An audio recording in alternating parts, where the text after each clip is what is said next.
Bismillahirrahmanirrahim. Esselamu Aleyküm değerli izleyenler. Rehber Gündem programıyla bu hafta da bu akşam da yine karşınızdayız. Gündemin öne çıkan başlıklarını konuşacağız.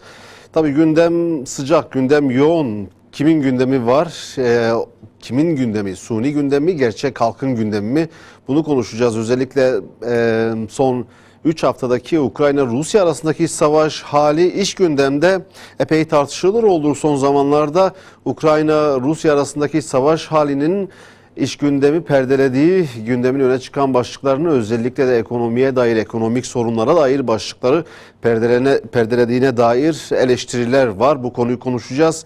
Seçim tartışmaları, seçim barajı tartışmaları, seçim baraj tartışmalarına ilişkin de yine değerlendirmeler olacak. Gündemin öne çıkan bir başlığı. Çünkü seçim kanununda değişiklik öngörülüyor. Cumhur İttifakı meclise yeni yasa taslağını sundu. Bunun üzerinde tartışmalar var. Seçim barajının %7'ye düşürülmesi söz konusu. Ancak özellikle de meclis dışındaki siyasi partiler meclis seçim barajının %7'ye düşürülmesi değil, temsilde adaletin sağlanması için tamamen kaldırılmasını istiyor. Ekonomiyi konuşacağız, yeni yargı paketini konuşacağız. Yine 34. yılında Halepçe katliamını 16 Mart tarihinde, 16 Mart gününde yine bu katliamda katledilenleri, bu katliamda şehit olanları rahmetle anmıştık. Evet, birçok kişi, belki birçok isim Halepçe katliamını gündemine aldı ama uluslararası kamuoyu, dünya kamuoyunda Halepçe katliamı hemen hemen hiç yer bulmadı. Neden hala uluslararası kamuoyu Halepçe katliamına karşı sessiz? Bu konuyu da konuşacağız. Halepçe'den nasıl bir ders çıkarmalıyız? Yine bunu da değerlendireceğiz. Değerli bir konuğum var. Hüdapar Genel Sekreteri, aynı zamanda parti sözcüsü Şehzade Demir konuğum olacak. Şehzade Bey, yayınımıza hoş geldiniz. Hoş bulduk Olcay Bey. Çok teşekkür ederim. Ben teşekkür ederim. Davetimizi kırmadınız, kabul ettiniz. İşte tabii ben neler konuşacağımıza dair, gündemin öne çıkan başlıklarına dair küçük temaslarda bulundum. Ancak biz dilerseniz önce iş gündemle başlayalım. İş gündemin öne çıkan ilk konusu da son zamanların tartışılan meselesi, seçim barajı meselesi. Yıllardır 12 Eylül darbesinden bu yana seçim barajı uygulanıyor %10 olarak Türkiye'de. Ancak yine yıllardır siyasi partiler, özellikle de meclis dışında kalan partiler temsilde adaletin sağlanması için seçim barajının tamamen kaldırılmasını istiyor. Muhalefette olan partiler iktidara geldiğinde muhalefetteyken seçim barajının kaldırılması gerektiğini ifade eden o partiler iktidar olduğunda da maalesef seçim barajını kaldırmıyor. Yine %10'da tutuyorlar ama son dönemdeki baskılardan, eleştirilerden ve tepkilerden sonra %7'ye indirilmesi söz konusu oldu. Ama sizin isteğiniz temsilde adaletin için barajın tamamen kaldırılması veya oldukça minimize edilmesi. Bu konuyla başlayalım. Seçim barajı meselesiyle ilgili, çünkü seçim kanunu ve bazı kanunlarda değişiklik yapılmasına dair yasa teklifi meclise sunuldu. Bunun da içeriği elbette ki tartışılıyor. Biz seçim barajı meselesinden başlayalım. Evet. Hayırlı akşamlar diliyorum bu vesileyle. Ekranları başında bizi izleyen değerli izleyicilerimizi de Allah'ın selamıyla selamlıyorum. Evet, konu sıcak. Şu an Türkiye'nin en önemli gündemi ifade ettiniz. Aslında seçim ve seçim ile ilgili yapılacak olan değişiklikler şu anda gündemin en önemli konusu. Aslında Ukrayna'yı da bir nevi bastırmış gibi. Önemli bir konu. Doğrusu elbette şu anda siyasi partilerin ilgilendiği bu konu gündeme her ne kadar taşınsa da halkın gündemi, halkın sorunları değişmiyor maalesef. Ekonomik sıkıntılar, her gün biraz daha pahalılaşan hayat ve iki yakası bir araya gelmeyen halkın dramı da malum yerinde sayıyor. Şimdi seçimle alakalı konuyla başlayalım dediniz. Şimdi bugün şu an bütün televizyonlarda neredeyse tartışılan konu budur. Partiler arasındaki müzakerelerde de aynı konu var. Bu ara bütün partiler arasında çok sıkı ilişkiler başladı, yoğunlaştı. Bu ara pazarlıklar başladı. Bu yasa teklifinin meclisten geçirmesiyle alakalı müzakereler ve lobi çalışmaları da başladı. Şimdi ifade ettiniz, doğrusu Türkiye'nin önemli açmazlarından bir tanesi bu seçim barajıdır.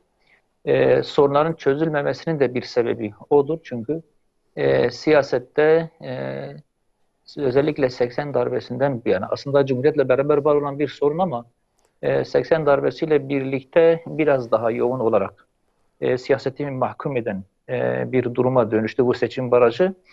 Aslında Türkiye'deki siyasetin kartelleşmesine ve güçlü partilerin siyaseti ele geçirmesine, halkın temsiliyetinin sıfıra inmesine neredeyse, halkın sorunlarının gündeme taşınmasından engellenmesine de sebep olan bir husus. İfade ettiniz, Türkiye'nin önümüzdeki süreçteki en önemli beklentilerinden bir tanesi seçim barajının sıfırlanmasıydı. Bu siyasi partilerin bir kısmında da oluşan bir beklentiydi. Halkta da oluşan bir beklentiydi. Çünkü malum bir başkanlık sistemi geldi, Cumhurbaşkanlığı hükümet sistemi geldi. Bu da yönetimde istikrar ve temsilde adalet sloganıyla getirildi. Geldikten sonra yönetimde istikrar sağlandı biliyorsunuz. Elbette birçok eleştiri de var. Cumhurbaşkanı yetkilerinin sınırsızlığı bir nevi, Cumhurbaşkanlığı makamının layüksel bir noktaya gelmesi, her şeyin bir kararnameye bakması, meclisin tamamıyla devre dışı kalması gibi hususlarda birçok eleştiri alan bir sistem ama neticede bir istikrar var ama temsilde adalet maalesef yine unutuldu, gelecek baharlara bırakıldı ve beklenti bunun giderilmesi yönündeydi. Doğrusu şu anda ben şu anda acil yargı paketi adı altında meclise sunulan yasaya baktığım zaman diyorum ki keşke bu hiç gelmeseydi ve eskisi gibi olsaydı. Yani şu anda artık biz eskisine dahi iyi gözle bakmaya başladık. Çünkü bu gelen düzenleme aslında onu da aratacak bir düzenleme. Çünkü Genel olarak mı yoksa seçimle ilgili hususlarda yapılacak yeni düzenleme mi? Ben seçimle alakalı düzenlemeleri söylüyorum. Malum Evet. farklı şeyler de var. Evet. Onlara da değineceğiz biraz sonra. Hı hı. Seçimle alakalı getirilen düzenlemeye baktığımız zaman bu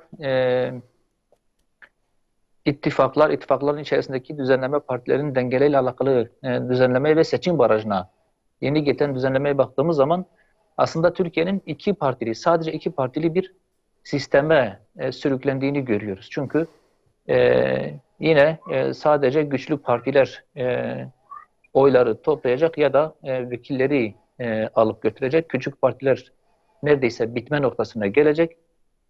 Dolayısıyla temsilde adalet bu sefer çok daha kötü bir duruma gelecek.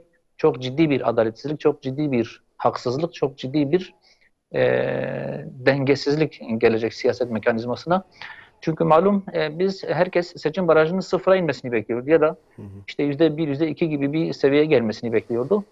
Fakat bu %7'ye indirilmesi bu beklentileri heba etti. Bununla birlikte halkın iradesinin meclise, yasamaya, yönetime yansımasının önüne farklı engeller konuldu. Bu da ittifaklar içerisindeki denge meselesidir. Hani daha önce ittifaklarda olan partiler kendi aldıkları oylar kadar değil, ittifak geneli anlamında vekil gönderiyorlardı meclise. Şimdi her ne kadar ittifaklar içerisinde partiler kendi isimleri, kendi logoları, kendi amblemiyle yer alsalar dahi şu anda getirmek istenen sistemde yine her parti kendi aldığı oy oranınca vekil alabilecek. Ki bu da yine küçük partilerin mecliste temsil edilmemesine ya da çok cüz'i bir şekilde temsil edilmesine sebep olacak. Bu noktada bazı çalışmalar yapıldı. Onları incelediğimizde AK Parti gibi, Milliyetçi Hareket Partisi gibi, İyi Parti gibi büyük partiler vekil sayılarını arttırıyorlar. Oyları düşmesine rağmen vekil sayıları, sandalye sayıları yükseliyor ama küçük partiler daha da küçülüyor ve bu siyasete daha büyük bir dengesizlik getiriyor. Bizim üzüldüğümüz husus bu. Maalesef Bu gelen düzenleme memleketin sorunlarının çözümüne katkı sunmayacak, sorunları daha da derinleştirecek. Yine şu an siyasette gücü elinde tutan, yönetimi elinde tutan ve halkın gündeminin siyasetin merkezine alınmasına, taşınmasına engel olan anlayış yine daha güçlü bir şekilde devam edecek ve dolayısıyla sorunlar da daha fazla artacak ve önümüzdeki süreçlere taşınacak. Bizim üzüldüğümüz husus bu. Bu da siyasetteki hem haksızlığı, adaletsizliği derinleştirmekle birlikte adil rekabet anlamında partilerin, fikirlerin, düşüncelerin özgür bir şekilde toplumun önüne çıkmasına, meclise taşınmasına da engel olacak bir düzenleme barajı bir nevi biraz daha katmerlemiş oldu. Daha da katlı bir hale getirdi diyebiliriz. Şimdi tabii şunu da sormak istiyorum. Neden ısrar? Yani bu ısrar neden? Seçim barajını işte temsilde adalete bahsettiğiniz gibi barikat, o adaletin önünde barikat olan seçim barajında neden ısrar ediliyor? Herkes bunun e, adil bir tutum, adil bir yaklaşım olmadığını biliyor ki muhalefetteyken herkes bunu dinlendiriyor ama iktidara geldikten sonra kimse bundan taviz vermiyor. Az önce de yine bahsettiniz siz Cumhurbaşkanlığı hükümet sistemi geldi. Artık koalisyonlar yok, istikrar sağlandı, istikrar var ama hala devam ediyor. Bu ısrar neden? Yani daha güçlü mü iktidarlar daha kendini daha güçlü mü hissetmek istiyor, güçlü mü yapılandırmak istiyor? Daha başka nasıl açıklanır bu? Evet, şimdi Olcay Bey, şimdi hep ilk günden beri bizim eleştirdiğimiz husus bu. Nedir? Var olan partilerimiz, siyasi partiler ya da güçlü partiler memleketin sorunlarını gidermeye endeksli değil. Halkın gündemini merkeze taşımayla ilgili değil.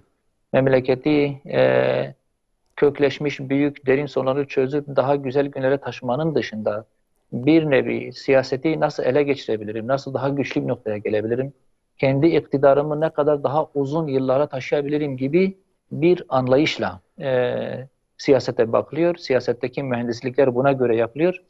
Bütün stratejiler buna göre belirleniyor. Yani ben siyaset kurumunun merkezinden maalesef şu anda var olan güçlü partilerin kendi iktidarlarını, kendi güçlerini veya örneğin ana muhalefet partisi ise ana muhalefet partiliğini ya da iktidardakiler ise iktidardaki iktidarlarını daha uzun yıllara taşımak, ülkeyi yönetmeyi, ülke yönetimini kendi elinde tutmak ile uğraşıyorlar. Dikkat edin, Türkiye'nin o kadar çok derin, büyük sorunları var. Ekonomi gibi, iç barışın tesisi gibi, insan hakları ve özgürlükler gibi, dış politikayı gibi çok ciddi büyük sorunlar varken siyasetteki dengesizlik ve adaletsizlik gibi mesela manevi sorunlar gibi, aileyle ilgili sorunlar gibi çok köklü ve derin sorunlar varken partilerimizin iktidarıyla, muhalefetiyle uğraştığı meselelere bakın. Bu bile siyaset kurumunun amacının ne kadar da amacından uzaklaştığını göstermesi açısından önemlidir. Evet. Bu kadar sorun varken merkeze alması gereken bu sorunlar olmalı iken seçim gündemdedir. Seçim barajı gündemdedir. Ve bununla alakalı siyasi mühendislikler masadadır. Partiler arasındaki ilişkiler, pazarlıklar, gidiş gelişler, kulisler, resmi ve gayri resmi bütün çalışmalar memleket sorunlarıyla alakalı değil, önümüzdeki süreçte kendi iktidarlarını, kendi konumlarını daha iyi güçlendirebilmek maksadıyla yapılan çalışmalardır. Dolayısıyla Türkiye'de siyaset kurumu Hı hı. sorunların çözümü amacından uzaklaşmış, farklı bir mecraya girmiş ve bu noktada şu anda mevcut olan siyasi mekanizma ile memleketin sorunlarını çözüme kavuşabilme umudu da maalesef kaybolmuştur. Şimdi Şehzade Bey tabii burada iktidar tarafını eleştirip seçim barajı konusunda bir yaklaşım gösterilebilir. Ancak şu da var ki dikkat çeken bir diğer husus meclisteki siyasi partiler, diğer muhalefet partileri de aslında garip bir şekilde sessiz. Yani onlar da %7 barajının biraz daha düşürülmesini istiyor. Kimse meclisin bütünündeki partilerde kimse barajın tamamen kaldırılması taraftarı değil. Evet, şimdi ben eleştirilerimi yaparken iktidarı hedef almadım. Sadece muhalefeti de hedef almadım. Bütün siyaset kurumunu şu anda siyaset içerisinde en aktif olan bir nevi gücü elde tutan partilerin tamamını Hı hı. eleştirdim. Çünkü tamam, sorumluluğun en önemli kısmı iktidarda ve iktidar ortaklarında olabilir ama siyaset kurumunu zorlamak, siyasetin önüne, meclisin önüne memleketin genel sorunlarını getirmek, örneğin barajın sıfırlanmasını dayatmak ve buna benzer köklü sorunları siyaset kurumunun merkezine taşımak aslında öncelikli olarak belki muhalefetin, ana muhalefetin ve diğer partilerin de sorumluluğudur. Onların da bu noktada bir endişeleri yok maalesef. Ve dolayısıyla siyaset kurumunun e, bu şekilde çözüm üretemeyecek noktaya taşınması, önümüzdeki süreçte de bu tıkanmışlığın devam etmesinin aslında iki temel saç ayağı var. İktidarla birlikte muhalefet de var. İki taraf da bu halden memnundur. İki taraf da sorunlardan ziyade kendi siyasi ikballerinin peşindedirler. Bunu net olarak söylüyoruz. Ana muhalefet partisi de bu noktada aynı duruş içerisindedir. Hı hı. Ana muhalefet partisinin bileşenleri de aynı duruş içerisindedir ve elbette ki iktidardaki parti ve ortakları da aynı çizgi içerisindedir. Bunu şu an acil bir şekilde meclisin önüne bir yasal çalışma, bir düzenleme getirmelerinden de anlayabiliyoruz. Evet. Getirilen paketin içerisinde de e, bu seçim barajıyla ilgili, seçimle ilgili düzenlemeyle birlikte çözüm bekleyen diğer sorunların hiçbirisi yok maalesef bu acil yargı paketinin içerisinde. Bundan da net bir şekilde aslında şu anda memleketin sorunlarının çözülmesi gibi bir ideal, bir hedef, bir amaç yok. Önümüzdeki seçimlere yönelik olarak, Cumhurbaşkanlığı seçimine yönelik olarak, parlamento seçimine yönelik olarak partilerin kendi konularını daha güçlü bir noktaya taşıma gibi öncelikler var. Halkın öncelikleri bir kenara itilmiş. Siyasi partiler kendi önceliklerini şu anda Türkiye'ye dayatıyorlar maalesef. Şimdi tabii seçim 23 Ağustos'taydı sanırım 2023 seçimleri tarihi Haziran. bir an Haziran. Hazirandaydı. Şimdi yeni yapılacak düzenlemenin en az bir yıl öncesinden yapılması gerekiyor ki seçimlerle ilgili uygulanabilsin. 2023'te böyle bir acele yaklaşım da var elbette. Şimdi Abdülhamit Gül'den sonra Bekir Bozdağ Adalet Bakanı oldu. Bu anlamda bazı değişimler, bazı yeni düzenlemeler hızlı bir şekilde yapılmak isteniyor. İşte bu yargı paketinde de tabii beklentiler vardı. Genel olarak da o bir değerlendirme, kısa bir değerlendirme sizden almak istiyorum. Genç evlerin yaşamış Evet. olduğu mağduriyetler vardı. Uzun zamandır, yıllardır konuşuluyordu. Sözler de verildi. Gerekli düzenlemeler yapılacak, mağduriyetler giderilecek diye. Ancak onunla ilgili herhangi bir çözüme dair herhangi bir adım, düzenleme, yeni bir düzenleme yok. Zira süresiz nafaka meselesinde de yine beklentiler, talepler vardı. Halkın bu anlamda mağdur olanların talepleri vardı uzun yıllardır. O da konuşuluyordu. Bununla ilgili de atılmış, öyle görünüyor ki bir adım yok. Kısa zamanda da yeni bir adım atılacağı da benzemiyor. Bu konuya, bu soruna nasıl bakıyorsunuz? Evet, şimdi bu yeni, daha doğrusu acil yargı paketi meclise sunulmadan birkaç gün önce, bir hafta kadar önce meclise bir ziyarette bulunduk. Grup başkan vekillerinden bazılarıyla bir takım görüşmeler yaptık. Bu meclisin önüne getirilmesi düşünülen yasanın içerisinde ne var? Ne düşünülüyor? Halkın öncelikleri nedir? Bizim önerilerimiz noktasında birkaç görüşme yaptık. Bu acil çözüm bekleyen meseleleri bir kez daha onlara da arz ettik. Fakat Hı hı. ben şunu gördüm. Şu anda siyasi partilerin duruşunu, geleceğini riske atacak hiçbir şeye dokunmama, bu hassas meseleleri gündeme getirmeme gibi bir anlayış gördüm ki nitekim meclise sunulan pakette de bunu gördük. Bu sunulan hiçbirisi yoktu. Acil olarak bizim düşündüğümüz aile kurumuna verilen zarar, bunun etkenleri 6284 6284 sayılı yasa, genç evlenenlerin, genç evlilik mağdurları, süresiz nafaka meselesi gibi buna benzer birçok hususu biz bunların çözüm beklediğini, halkın bu noktada adım atması yönünde ciddi bir beklenti içerisine girdiğini söyledik, ifade ettik. Bunlara öncelik verilmesini istedik ama e, doğrusunu isterseniz ilgi görmedi. Niye? Çok hassas bir süreçteyiz. Önümüzde bir seçim var. Süresiz nafaka meselesi yanlış anlaşılıyor toplumun önemli bir kesimi tarafından. Bu genç evlilik mağdurlarının durumu farklı anlaşılabiliyor. Biz bu meselelere yaklaşırsak, dokunursak seçimler riske girebilir gibi bir anlayış gördük. Şimdi orada da ifade ettik. Olcay Bey, sizin vesilenizle bir kez daha ifade edeyim. Şimdi Allah-u Teala'nın yardımını cezbeden, gerektiren, ortaya çıkaran sebepler vardır.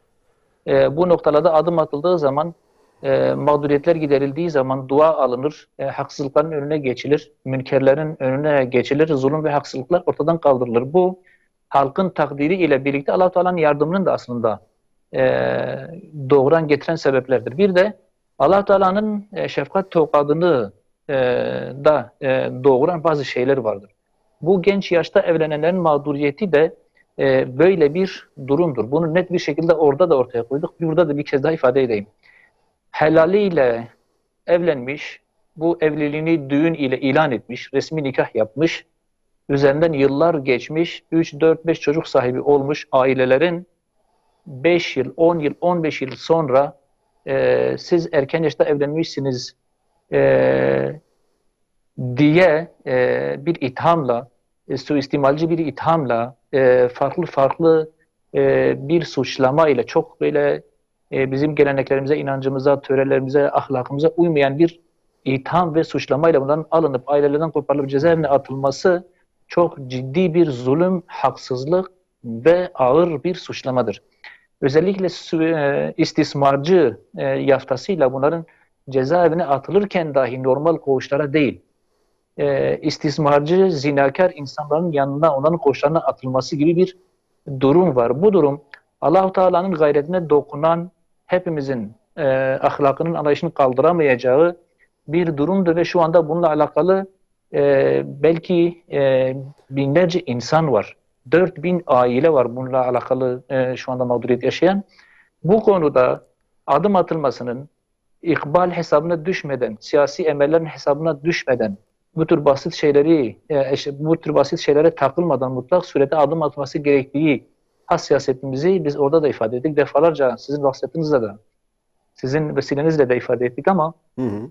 şu anda hem o, hem genç yaşta evlenenlerin durumu, hem 6284 sayılı Aileyi Sözde Koruma Kanunu'nun aileye verdiği zarar ve oradaki çarpıklıkların düzeltilmesi, ıslahı gibi hususlar maalesef hükümetin gündemine gelmiyor.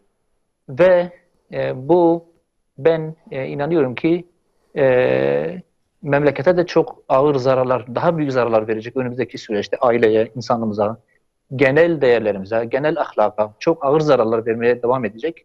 Ve inanıyorum ki bu hususta Allah-u Teala'nın da kabul edemeyeceği, onun gayretinin kabul edemeyeceği sonuçlar ortaya çıkacak. Herkes vebal altında kalacak.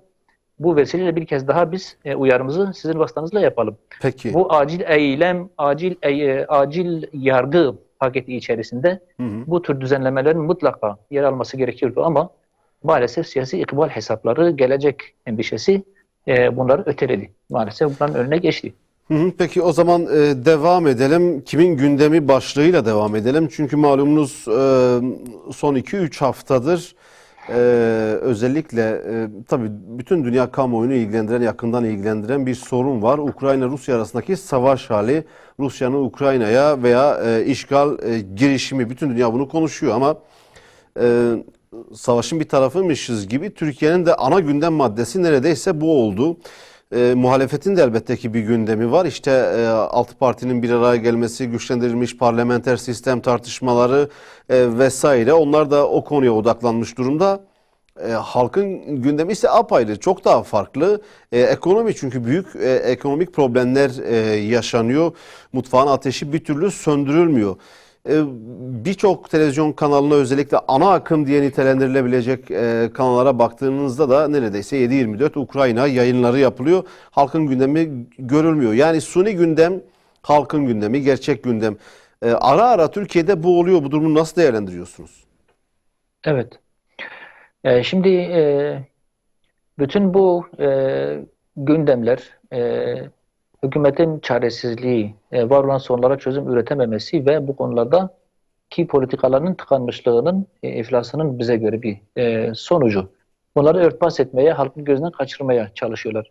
Bakın bugün istatistiklere baktığımız zaman şu anda Türkiye'nin yıllık enflasyonu, tüketici enflasyonu %50-60'lardadır, 54-55'lerdedir. Bu TÜİK'in ortaya koyduğu verilerdir ki TÜİK'e yönelik de çok ciddi eleştiriler var. Sokaktaki, çarşı pazardaki enflasyon bunun belki 2 katıdır. Bu da bir realite. Öte taraftan üretici enflasyonu dediğimiz maliyetler, üreten insanların, fabrikaların, üreticilerin ödemek zorunda oldukları maliyetler %105'i, %110'u bulmuş. Bu da yine TÜİK rakamlarına göredir. Böyle olunca ancak bu rakamlar halkın durumunu, sokaktaki pahalılığın, halkın alım gücünün ne kadar düştüğünü ortaya koyan rakamlardır. Fakat bu konuda hükümetin duyarsızlığı, bu konularda çok da böyle endişeleniyormuş gibi, bu halkın derdiyle dertleniyormuş gibi bir durum ortaya koymaması da doğrusu çok tuhaf bir şey.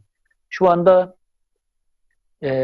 Ramazan ayına bir 10-15 gün gibi bir süre kaldı. Emin olun şu anda düne göre fiyatlar diyebilirim ki belki %30-40 civarında artmış. Çünkü Ramazan'a yönelik toplumun hazırlıkları var. Ciddi bir gıda alımı söz konusu olacak ve fiyatlar şimdiden uçtu. Ben sadece bir örnek vereyim. 2 gün önce 70 lira olan bir 10 kiloluk un torbası bugün dikkatimi çekti, sadece dikkatimi çektiği için söylüyorum, 100 lira olmuş. 100 lira olmuş dün 2 gün içerisinde. Şimdi bu kötü gidişatın nereye varacağı, sonucun ne olacağını hiç kimse kestiremiyor. Her geçen gün durum daha kötü oluyor ve meşhur bir tabirle kötü günler geride kaldı, daha kötü günler bizi bekliyor gibi bir durum ortaya çıkmış oluyor. Nitekim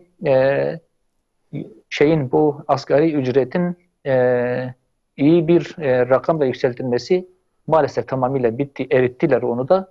Şu anda zorunlu olarak asgari ücretin bir daha ikinci 6 ayda ciddi bir artırma gibi bir sonuç ortaya çıktı. Hükümet bunu yapmak zorundadır.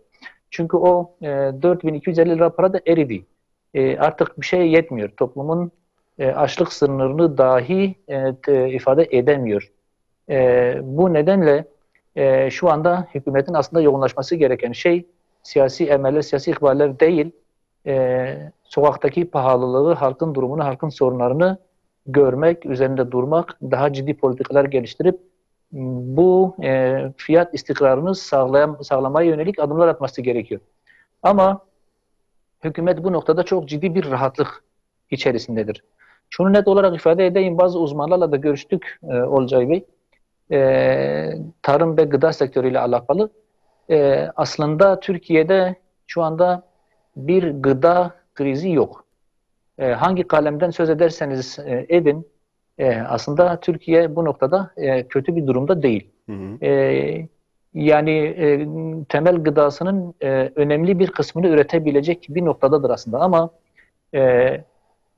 ithalat ihracat politikası, üretim politikası, kara borsacılar, piyasayı elinde tutan büyük zenginlerin spekülatif stratejileri maalesef halkı, ülkeyi varlık içerisinde yokluğa mahkum ediyor.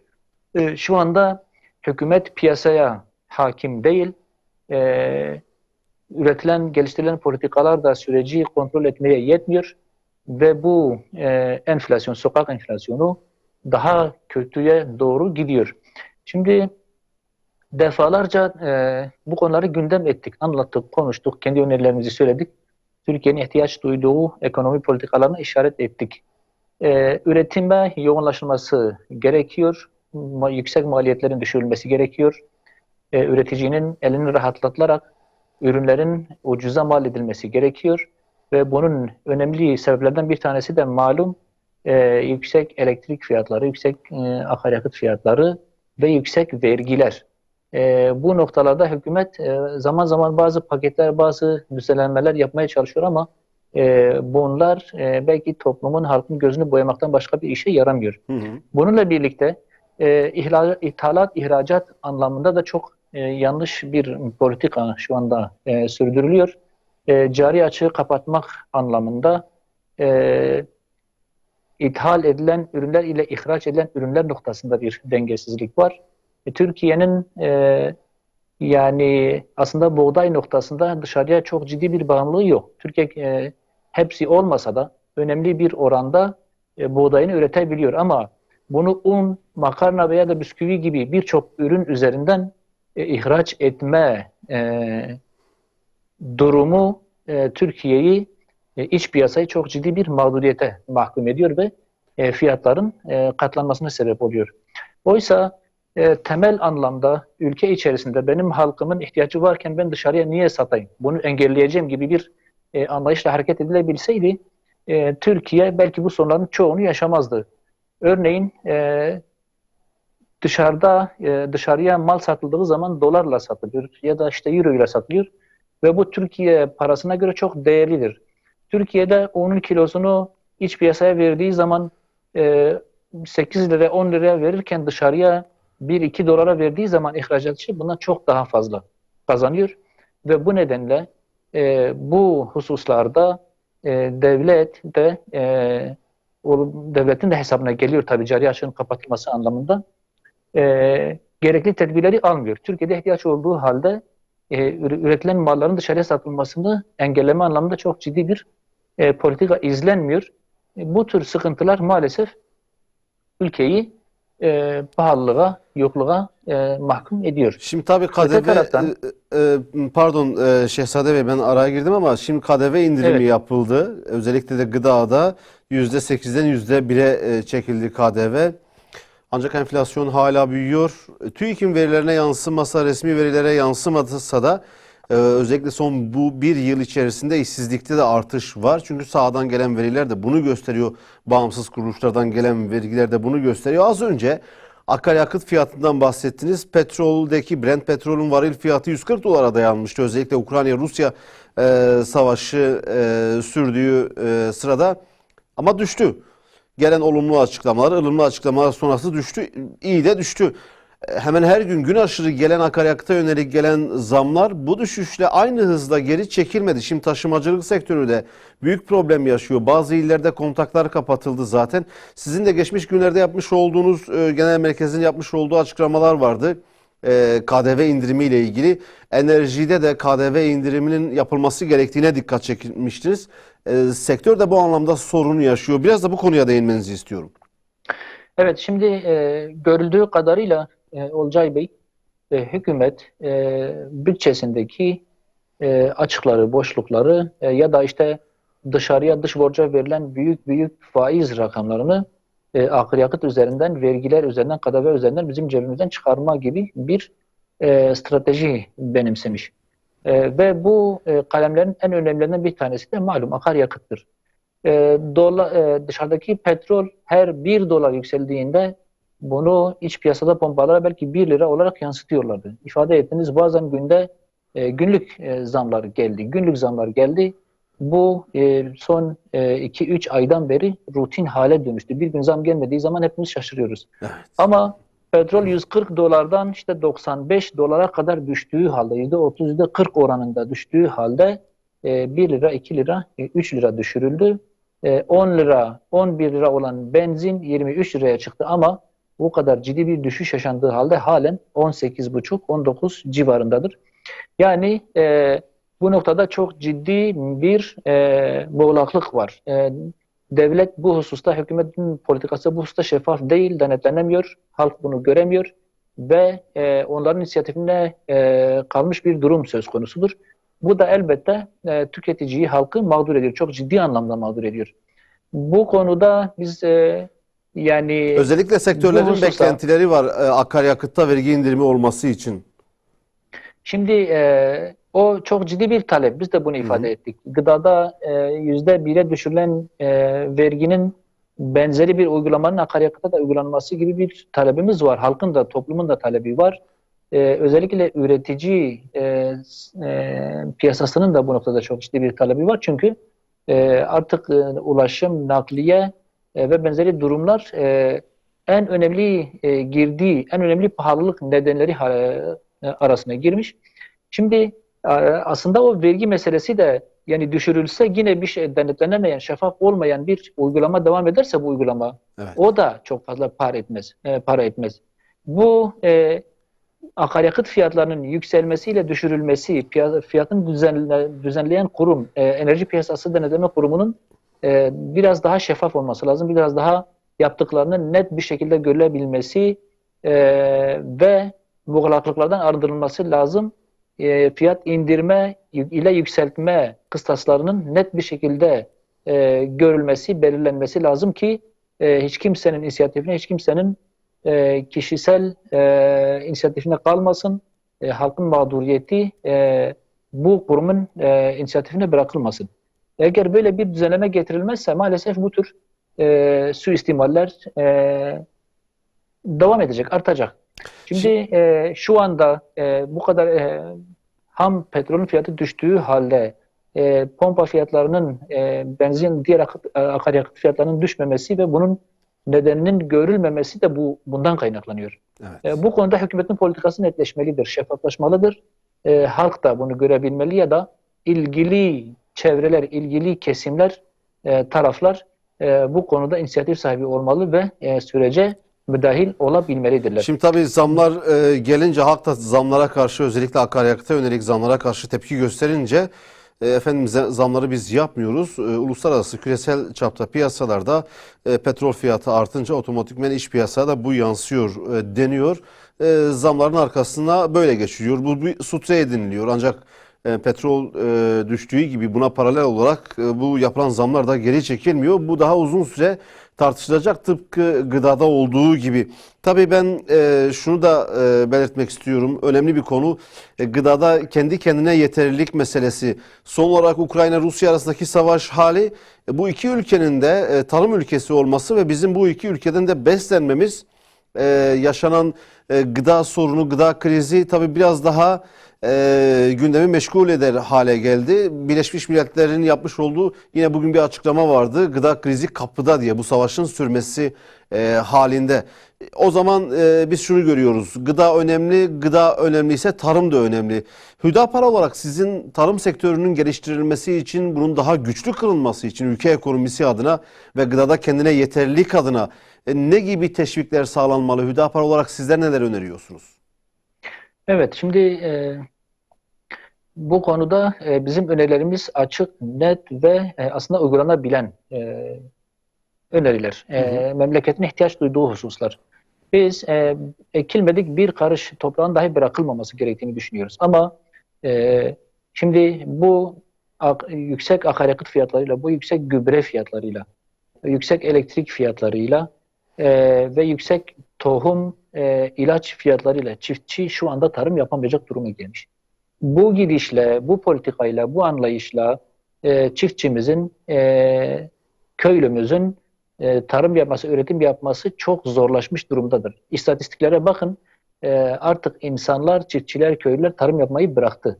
Hayvancılık çok ciddi anlamda kan kaybediyor ve her geçen gün memleket biraz daha dışarıya bağımlı hale geliyor. Şimdi bu noktada atılması gereken politikalar bellidir. Bakın kaç defadır söylüyoruz. Çok ciddi anlamda da gündemleştirmeye çalışıyoruz. GAP projesi niye bitirilemiyor? GAP projesi Doğu Güneydoğu'nun bütün arazilerin sulanmasını hedefleyen bir proje. Sulama, elektrik santrallerinin kurulması, insanların istihdam edilmesi, hayvancılığın teşvik edilmesi ve buna bağlı birçok politika var. Birçok yan hedefleri var. Fakat elektrik santrallerinin kurulması hariç onda bir %70 dolayında belki bir başarı sağlanmış ama sulama kanallarının kurulması, sulu tarıma geçilmesi ve benzeri hususlarda atılması gereken adımlar atılmamış. Şu anda GAP projesinin %40-42'si dolayındaki kısmı sadece tamamlanmış. Eğer GAP projesi tamamlansa ve buna benzer projelere ağırlık verilse, çiftçi desteklense, gübresi, tohumu, mazotu teşvik kapsamına alınıp ciddi indirimlere maruz tutularak insanlar, çiftçiler tarım yapmaya teşvik edilirse, o imkanlar sağlanırsa bu ülke kendi kendine yeter. Bir de şöyle bir duruma da gidilmelidir. Şu anda insanlar kendi bilgisizliklerine göre, kendilerine göre bir yöntemle tarım ve ziraat yapmaya çalışıyor. Fakat Türkiye'de ihtiyaç duyulan ürün nedir? Hangi bölgede hangi ürün daha çok yetişir? Hangi iklim neye göre elverişlidir gibi e, biraz daha teknik destekler, biraz daha teknik araştırmalar da yapılarak ona göre bir politika, ona göre de bir strateji belirlenirse Türkiye'nin dışarıya bağımlılığı neredeyse bitmez. Şimdi açık söylemek gerekirse %100 dışarıya bağımlılıktan kurtulma gibi bir lüks yok zaten. Hiçbir ülke dışarıya bağımlılıktan tamamıyla kurtulamaz ama e, yani büyük oranda kendi kendine yeterli hale gelme anlamında ifade ediyoruz. Türkiye'nin imkanları, Hı hı. coğrafi konumu, arazi yapısı sulu tarıma geçmeye elverişlidir. Şu anda Türkiye'nin yaptığı tarım daha çok iklim şartlarına bağlı olan bir tarım. Yağmur yağarsa bereket varsa tarım da var, yağmur yoksa Tarım tarım da yok. Bu aslında içi dolu bir tarım politikasının olmadığını göstergesidir. Allahu Teala'nın rahmetidir. Allahu Teala elbette iklimleri evirip çevirir. Onun takdirinde olan bir şeydir. Ancak sulu tarım tarımı iklim şartlarına bağımlılıktan kurtaracak bir politikadır. Sulu tarıma mutlaka geçilmelidir. Memleket, toprak, arazi ve verimlilik anlamda, ürün anlamında bir politika geliştirmeli ve çiftçiler bu anlamda hem teknik hem maddi hem de sulu tarım anlamında teşvik ve destek görmeli ve memleket dışarıya bağımlılıktan kurtarılmalıdır. İşte tabii musibetler yaşandıkça bazen bazı şeyleri görüp adım atıyoruz. Bu Türkiye'de bir gelenek haline geldi. Son ayçiçek yağında yaşanan o kriz, o manipülatif kaostan sonra hükümet bir adım attı, Tarım Bakanlığı bir adım attı. 7 bölge için ayçiçek yağı üretimine teşvik için hibe sağladılar. Tabii musibet başa gelmeden önce bazı önlemlerin alınması gerektiğinde tabii ki hemfikiriz. İş gündemi burada noktalamak istiyorum. Süreyi de tasarruflu kullanma adına Halepçe'yi konuşmak istiyoruz Sayın Başkan. Halepçe katliamının 34. yılındaydık. 16 Mart'ta 1988 yılının 16 Mart'ında yaşanan büyük acı. Evet, aradan 34 yıl geçti. Belki birçok kimse unuttu, hatırlamıyor, hatırlamak istemiyor. Özellikle de dünya ülkeleri, Avrupa ülkeleri bunu hatırlamak istemiyorlar. Onu da belirtmekte fayda var. 34. yılında Halepçe derken siz ne konuşmak isterseniz buradan başlayalım. Sorularım olacak. Evet, önemli bir konu. Bu bizim acılarımızı bir daha hatırlatan, yüreğimizi bir daha yakan bir durum malum. Evet, Saddam Hüseyin asıldı, idam edildi ama hiç kimse bunun sadece bir piyon olduğunun belki çok farkında değil. 5.000 ila 18-10 bin arasında insanın o anda öldüğü, yüz binlerce insanın çok ciddi anlamda zarar gördüğü bir süreçten söz ediyoruz. Bunun faili Saddam olarak gösterildi, dünyaya öyle yansıtıldı. Fakat ona destek veren, ona yardımcı olan, ona kimyasal gazları verenler maalesef şu anda yine bu coğrafyada politikalarını, stratejilerini uygulamaya devam ediyorlar. Halen içimizdedirler, halen birçok beldemizde, ülkemizde, memleketimizde halen onların stratejileri, onların hakimiyetleri söz konusudur. Şimdi Halepçe katliamı sadece Halepçe katliamı olarak da tarif edilemez. Çünkü 86-88 yılları arasında devam eden Enfal hareketinin aslında soykırımının bir parçası sadece. Bu Saddam Hüseyin'in intikam alma güdüsüyle bir soykırıma, Kürtleri bir soykırıma tabi tutup intikam alma sürecine girdiği bir süreçten söz ediyoruz. 100 binden fazla insandan söz ediliyor. Tam olarak elbette ki rakamlar yok ama hatta 180 bin insandan söz ediliyor. Sürgün edilenler, katledilenler, köyleri yakılanlar, şehirleri yakılanlar hepsi bir bütün olarak değerlendirildiğinde aslında tarihin en acı, en ağır tahribatlı soykırımlarından bir tanesidir aslında Halepçe'nin ifade ettiği anlam ve maalesef halen bu katliamı düzenleyenler hesap vermiş değildir. Bunun sorumlusu Batı'dır, bunun sorumlusu Amerika'dır, bunun sorumlusu Fransa'dır, İngiltere'dir. O zaman için Saddam piyonunu besleyen, arkasında duran, bu coğrafyaya musallat eden bütün yapılar bunun sorumlusudur. Fakat şunu da görmek lazım. E, Kürt toplumunun, Kürt halkının mazlumiyetini, kimsesizliğini, yetimliğini ifade eden en güzel örneklerden bir tanesidir de bu sadece Irak Kürdistanı için söz konusu olan bir durumdu ama aslında Kürtler neredeyse yaşadıkları bütün coğrafyalarda benzeri süreçler yaşadı. Bütün dünyanın artık bunu kabul etmesi lazım. Bizim insanımızın da, bizim toplumumuzun da bunu görmesi lazım. Türkiye'de de buna benzer sorunlar yaşandı. Ben ta e, Cumhuriyet'in kurulmasından sonraki süreçlerden söz ediyorum. Hı hı. Dersimleri, Zilanları hepimiz yaşadık. Suriye'de benzer durumlar yaşandı. Belki İran'da bu kadar derin olmasa da bazı süreçler yaşandı. E, Kürt toplumunun genelini ilgilendiren, Kürtlerin yaşadığı bütün coğrafyalarda aslında söz konusu olan bir durum ve ağır bir şekilde cezalandırma, kurumsal bir statü kazanmalarına engel olma anlamında da bir strateji olarak görmek lazım. Hı hı. Sadece Irak Kürdistanı'nın akıbeti, sadece Irak Kürdistanı'nın dramı değil, aslında bütün Kürt toplumunun dramıdır. E, Her coğrafyada benzer şeyler yaşadılar. Bu anlamda Halepçe'yi bir bütün olarak görmek lazım. Hem Enfal operasyonu kapsamında hem de Kürtlerin yaşadığı bütün dramların Hı hı. bir nevi temsili sembolü olarak görmek lazım. Sayın Maalesef Kürt toplumunun e, katliamlara maruz bırakma maalesef Kürt toplumunun kaderi haline geldi. Hep birlikte aslında bu kaderin değiştirilmesi, bu gidişatın durdurulması, bu gidişatın değiştirilmesi noktasında herkes üzerine düşeni yapmak zorundadır. E, Bizim Batı'dan bir beklentimiz yok maalesef. Birleşmiş Milletler'idir, NATO'sudur, bilmem diğer insan hakları kuruluşları ve benzeri şeylerdir. Hepsi de bunun farkındadır. Hepsi de bir şekilde aslında bu sürecin içerisindedir.